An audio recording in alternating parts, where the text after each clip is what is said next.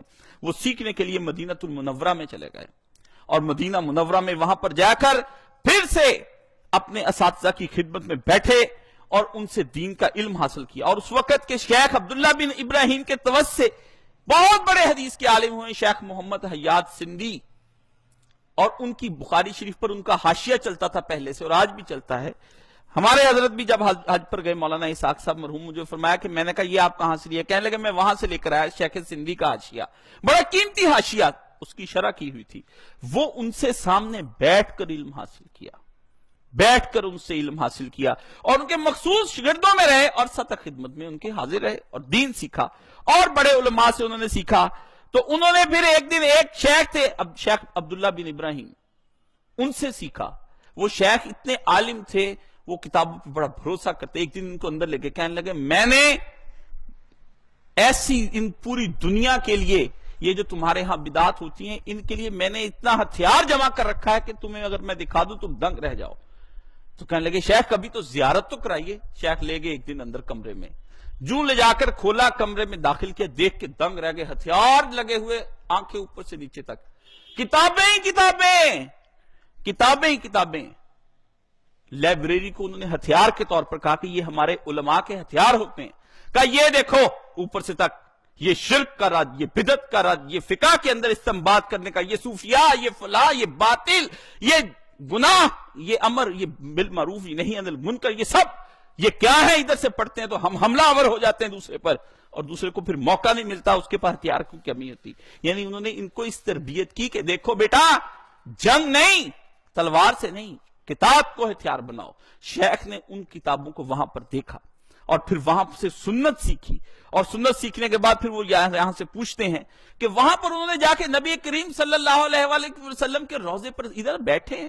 اب تو مسجد بہت وسیع ہے، آپ اگر اس زمانے کی مسجد کو جا کر دیکھیں تو 8 ستون ادھر کو چلے آئیے جو نبی علیہ السلام کے ہیں، اور اتنے ہی ستون گن کر 32 کے قریب اس طرف کو آئیں گے، تو اس کے بعد پھر آپ کو جو پہلا صحن نظر آتا ہے وہ کار نہ تھا، وہ دروازہ ہوا کرتا تھا، وہی باب تھا اصل میں جہاں سے آیا جایا جاتا تھا۔ شیخ وہاں بیٹھے دیکھ رہے ہیں، پڑھ بھی رہے استاد سے کہ نبی علیہ السلام کے روضے کے ساتھ طرح طرح کی وہاں کی ندائیں دی جا رہی، یا رسول اللہ مدد کیجئے میرا بچہ فلانا۔ انہوں نے کہا نبی علیہ السلام نے تو یہ سکھایا کہ مشکل وقت میں کہو قل هو اللہ احد، اللہ کو پکارو کہ یا الہی بندہ کمزور ہے، بندے کے ساتھ بندے کی مدد فرما۔ یہ آ کے رسول خدا کو ندا دے رہے ہیں۔ تو انہوں نے اپنے استاد سے پوچھا، شیخ سندھی سے، انہوں نے کہا یا استاد یہ جو کچھ ہوتا ہے یہ صحیح ہے؟ انہوں نے کہا نہیں بیٹا یہ سب غلط ہے۔ انہوں نے کہا استاد آپ روکیں۔ تو انہوں نے کہا بیٹا روکے گا کون؟ کس میں اتنی جرت ہے؟ یہ لوگ روکنے دیتے ہیں کسی کو؟ بچے کا ذہن وہیں سے بن گیا 20 سال کی عمر میں کہ اگر آپ نہیں روک سکتے تو یہ تو کوئی بات نہ ہوئی، پھر روکوں گا تو پھر میں روکوں گا نہ، کس طرح روکنا ہے۔ بچے نے ذہن پختہ کر لیا، اس محمد نے، جو اس کا نام بن عبد الوہاب بعد میں ہے، اور اس نے ذہن پختہ کیا کہ یہی میں جو شرک اور بدعت کو جڑ سے اکھاڑنا ہے۔ تو وہ کہتے ہیں یہاں پہ ان کا لکھا ہے کہ شیخ نے اس طرف کیا لکھا کہ رسول کریم کی قبر عطر کے پاس جاہلوں کی حرکتیں دیکھ کر ان سے ضبط نہ ہو سکا۔ ایک مرتبہ وہ حجرہ نبی کے پاس کھڑے تھے اور سامنے بدعات کا بازار گرم تھا۔ اتنے میں ان کے استاد محمد حیات سندھی آگئے۔ شیخ نے پوچھا ان لوگوں کے متعلق آپ کیا کہتے ہیں؟ استاد نے جواب دیا ان ہؤلاء متبرع ما هم فیہ وباطل ما كانوا یعملون، یہ تو سارا کچھ یہاں پر جو کچھ ہوتا ہے پیغمبر تو بالکل صحیح ہے، بات تو ٹھیک ہے، ہمارے حجرے میں ہمارے نبی علیہ السلام ہیں، لیکن یہ جو کچھ اعمال کرتے ہیں یہ سب باطل ہیں بیٹا، یہ ٹھیک نہیں ہے۔ ہمارے نبی کی عزت، احترام، آداب، جھک کر رہنا، بچھے رہنا، یہ سب تو ٹھیک ہے، لیکن بیٹا جو یہ کام کرتے ہیں وہ نہیں کرتے۔ برکیف پھر بصرہ میں چلے گئے، وہاں جا کر دیکھا وہاں بھی یہی معاملہ۔ اللہ تعالیٰ نے ان کو ہمت دی، انہوں نے کہا ٹھیک ہے ہمیں پھر اگر یہی کرنا ہے تو پھر بصرہ کے اندر دین کی دعوت کا کام اس شخص نے شروع کر دیا. دین کی دعوت کا کام کرتے رہے، لیکن لوگ کہاں ٹکنے دیتے تھے. لوگوں نے وہاں اتنی اذیتیں دی کہ شیخ کو آخر بصرہ سے نکال کر زبیر کے علاقے میں بھیج دیا. وہاں حضرت زبیر کی قبر تھی، اس کو زبیر کا علاقہ کہا جاتا ہے. اور راستے میں پیاس کے مارے شیخ اور ان کے استاد کو پاؤں پہ آداب نکلو باہر اسی طرح ہی. یہ ہوتا ہے اہل حق کا جب دین کی بات ہوتی. آپ کو کوئی نکالتا نہیں ہے، ذرا سوچا کریں، جو نکالتا نہیں ہے وہ ہضم کر رہا ہے. جو ہضم کر رہا ہے اس کا مطلب آپ بھی اس جیسے ہی ہیں اور وہ بھی آپ جیسے ہیں. ایک سے کوئی تو بات ہے ان دونوں کی. تو شیخ نے کہا ٹھیک ہے پھر جس دیے میں دم ہوگا وہ جلتا رہ جائے گا، نکالو تم ہم کو جس طرح سے نکالتے ہو. خیر وہاں سے شیخ کو بڑی بے بری حالت میں نکالا. شیخ دین کی کام کرتے رہے اور ہر جگہ جا کر لوگوں کو توحید کا درس دیتے رہے کہ یہ جو کچھ ہو رہا ہے شرک، یہ بدعت، یہ بری رسمیں، یہ سب کی سب اللہ اور اس کے رسول نے منع کی ہیں. بدعت اپنی طرف سے تم نے بنا لی، یہ قابل قبول نہیں. اللہ کی وحدانیت پر ایمان لانے کا یہ مطلب نہیں کہ وحدانیت تو کہتے رہو اور مانتے کسی اور کو رہو، یہ کوئی طریقہ کار نہیں ہے زندگی کا. شیخ نے وہاں پر بھی ان کو بارکیف کسی نے شیخ کی بات نہ سنی. شیخ عیینہ کے اندر آ گئے. وہاں پر آ کر آپ نے اپنے لوگوں کو درس دینا شروع کیا. تدریس کا کام چلتا رہا. وہیں کا ایک حاکم تھا، اس کو کہا کہ بھائی دین کو قبول کرو گے تو انشاءاللہ العزیز امن بھی ہوگا اور خدا کی طرف سے رحمتیں بھی ہوں. عثمان نام کا آدمی تھا. شیخ کی بات مان لی. شیخ کی جب اس نے یہ بات مانی اس نے کہا ٹھیک ہے، وہ لوگوں کو وہ بھی ساتھ میں مل گیا. دین پھیلنا شروع ہو گیا.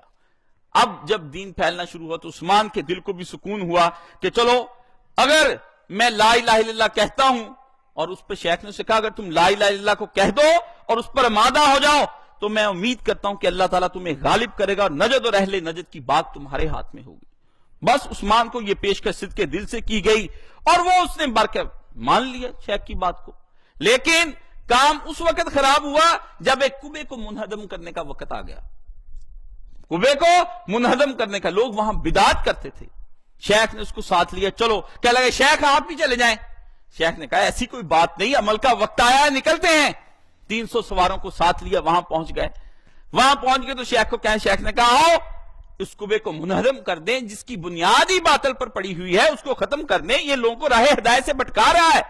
عثمان نے کہا شیخ بات یہ ہے کہ مجھے تو دنیا سے خطرہ ہے، آپ تھوڑا سا پہلی ذرا آپ ہی چلائیے. جب یہ کمزور ہوتے نا لوگ تو کدالیں چلانے سے پہلے کہتے شیخ آپ ذرا پہلا حملہ آپ کر کے دکھائیں. شیخ نے کہا اللہ اکبر عثمان ہم نے تمہاری تربیت کی، نہیں آپ کہیے. خیر شیخ نے ہتھوڑا لیا اور پہلا مارا، کعبہ گرا کے وہ ختم، پکی قبریں دور. انہوں نے کہا سادہ بناؤ جیسی قبر. قبر کے احترام کو کچھ نہیں کیا، پامال نہیں کی، اس کو کھودا نہیں. کیا اس کے اوپر سے وہ جو کعبہ بنا ہوا تھا، جو دائیں بائیں چیزیں بنی تھی، یہ شریعت اسلامیہ کی کون سی اصلاح تھی؟ یہ تکلیف دہ چیزیں محسوس ہوں گی ہمارے سننے والوں کو کہ یہ آج کیا کس موضوع کو چھیڑا. موضوع کو چھیڑے بغیر بات بنتی نہیں نا، بنتی نہیں. ساغر و مینا کہے بغیر غالب نے کہا تھا، تو ہماری بھی یہ نہیں نا، ساغر و مینا کہے بغیر نہیں بات بنتی. ہم بھی جب تک اس کو چھیڑے نا تجدید کے کام کو تو اتنے تک بات نہیں بنے گی. ہضم کرنا پڑتا ہے یہ ساری چیزیں. شیخ نے کہا اس کو انہدام کریں. اس نے کہا شیخ آپ کریں. خیر اس کے بعد جب وہ ختم ہوا تو ساری رات اہل علاقہ یہی سوچتے رہے کہ صبح شیخ نہیں اٹھے گا، انشاءاللہ بزرگ آئیں گے اور رات کو جو اس کا تختہ جو دھڑن کر کے اس کو ختم کر. لیکن الحمدللہ شیخ صبح اٹھے اور انہوں نے لوگوں کو بتایا. یہ بات پر جگہ جگہ ان کو دشواریاں ہوئی، بدعات کا خاتمہ کرنے لگے، اسلامی تعلیمات کا بول بالا ہو گیا. اور شیخ نے پھر اسے کہا کہ نماز کا باجماعت کا اہتمام کراؤ، وہ بھی شروع ہوا. اس نے کہا لوگوں سے زکوٰۃ لو اور تمام ٹیکس جتنے ہیں شیخ نے اڑا دیے. یہ دیکھیں جب زکوٰۃ لی جاتی پھر ٹیکسوں کی ضرورت، آپ ٹیکسوں کے بوجھ تلے مر گئے. یہ آج جتنے کہتے ہیں یہ ٹیکس وہ ٹیکس، اور ان ٹیکسوں کو ختم کس نے کیا وہاں پر؟ دوبارہ سے اس کی تجدید جس نے کی وہ کس نے کی؟ ان حکومتوں کے ذریعے سے. لوگوں کو اسلامی نظام قبول نہیں ہے. کیوں؟ یہ معاشی پریشانیاں برداشت کر لیں گے لیکن یہ اپنے اوپر گناہ کی پابندیاں برداشت نہیں کر سکتے. یہ کہتے ہیں پھر تو ہمیں کوڑے پڑیں گے، پھر تو چوروں کے ہاتھ کٹیں گے، ہمیں پھر کوئی تفریح کرنے کا، سیر و تفریح کرنے کا کوئی شاید موقع ہاتھ نہیں آئے گا. معاشی ٹیکس دے کرنا سینمے کی فلم پر وہ ہم دیکھ لیں گے. ٹھیک ہے نا؟ وہ ہم اپنا جہاں سے مرضی لوٹ کر لائیں، سارا دن مزدوری کر کے مل کے اندر جا کے پھر شام کی اپنی حلال کی کمائی دے کے نا طوائف کو، تو اس کا ناچ میں گانا سن لوں گا، میں نے گناہ سے باز نہیں آنا، وہ میں روتا رہوں گا کہ اللہ نے میرے حالات برے بنائے، وہ میں کر لوں گا، یہ نہیں، ٹیکس اڑاؤ اس کو۔ اور اس کے بعد شیخ نے وہاں پر تمام زکوٰۃ کا اجرا کر دیا، اور اس کے بعد کہا کہ سزائیں تجویز کر دو۔ بات بالکل ٹھیک تھی، کام بڑھ گیا، لیکن آ گیا نا مارکا، پھر وہی جو مارکا آتا ہے جس پہ بڑے بڑے لوگ پھر تھرا جاتے ہیں۔ شیخ کے سامنے ایک عورت کا معاملہ آ گیا، زنا کیا ہوا تھا، بار بار آپ نے پوچھا کہ زنا تو نے کیا؟ اس نے کہا کیا، گواہ پیش ہو گئے، وہ بھی اقرار کرتی رہی، شیخ نے اس کو اسی طریقے سے پوچھا جیسے طریقے سے نبی علیہ السلام نے پوچھا، بار بار۔ آخر کار شیخ نے اسے کہا کہ پھر یہ اگر بات ہے تو پھر تمہیں سنسار کرنا ہے۔ مامر کو حکم دیا اور کہا کہ اس کو سب سے پہلے سنسار کرو، اور پہلا پتھر تو ہی مار، کیونکہ بادشاہی دل سے ڈرتا ہے نا کہ میں نے بس یہ وہ شاید تھی غیر متوقع جو کسی کے لوگوں کو ہر شے ہضم ہو جاتی ہے، پتھر ہضم نہیں ہوتا نا۔ پتا ہے آج اس کی باری کل کو میری آ جانی، پرسوں کسی اور کی آ جانی، مجرم تو ہم سارے ہی ہیں۔ اندر تو بیٹھا نا چور، وہ کہتا ہے کہ ادھر اگر یہ ایک مارا گیا، ہاتھ میرا کٹا، کل کچھ میرے بھائی کا کٹے گا، وہ بھی چور ہے، پھر اگلے دن میری باری آ جائے گی، ہے تو سارے ہی نا اندر سے لفنٹر۔ تو اس نے کہا کہ یہ جو کام ہے نا یہ برا ہو گیا۔ جا کر انہوں نے اس وقت کے ایک اور علاقے کا امیر تھا، اس کو جا کے تنگ کیا، چھوٹے چھوٹے علاقوں کے امیر بنے ہوئے تھے، اس کو بڑا وہ رنگیلا مزاج اور وارا مزاج آدمی ہے یاش، اس کو کہا یہ عثمان یہ کام کرتا ہے، اچھا پھر کیا کریں؟ اس نے کہا شیخ کل آپ پر بھی باپ کی باری بھی آ جائے گی، لوگ کہیں گے کہ تم بھی ایسے زانی شرابی ہو تو سنسار تمہیں بھی۔ اس نے کہا اوہو یہ شیخ عبد الوہاب ہماری آزادی کی راہ میں رکاوٹ، یہ ہے سب سے بڑا مسئلہ آپ کا، میرا، اس امت مسلمہ کا، کفار کا، سیکولروں کا، ملحدوں کا، سب سے بڑا مسئلہ یہ ہے کہ ہماری جو آزادی ہے نا، فریڈم آف مائی سیلف، انگریزی کا یہ لفظ یاد رکھے، یہ دنیا کے اندر انہوں نے 10-15 آزادیاں بنائی جسے آپ کہتے ہیں حقوق، آپ کے ہیومن رائٹس جنہیں آپ کہتے ہیں، یہ آپ کو جس طریقے سے انہوں نے دیے ہیں نا، اسی ہیومن رائٹس کی بنیاد پر آپ کے اسکارف بھی چھینتے ہیں، وہ اسی کے ہیومن رائٹس کی بنیاد پر یہ کہتے ہیں آزادی اظہار۔ نبی کریم صلی اللہ علیہ وسلم کی شان میں گستاخی، اس کا حق ہے، اس کی زبان ہے، اس کا دل ہے، وہ جو چاہے کہے۔ یہ ہیومن رائٹس یہ قوم متحدہ نے سب نے سائن کر دی، ایک ملک سعودی عرب نے ابھی تک کی ہے، اس نے کہا نہیں میں نے نہیں کرنے، جو مرضی ہو جائے، کیوں؟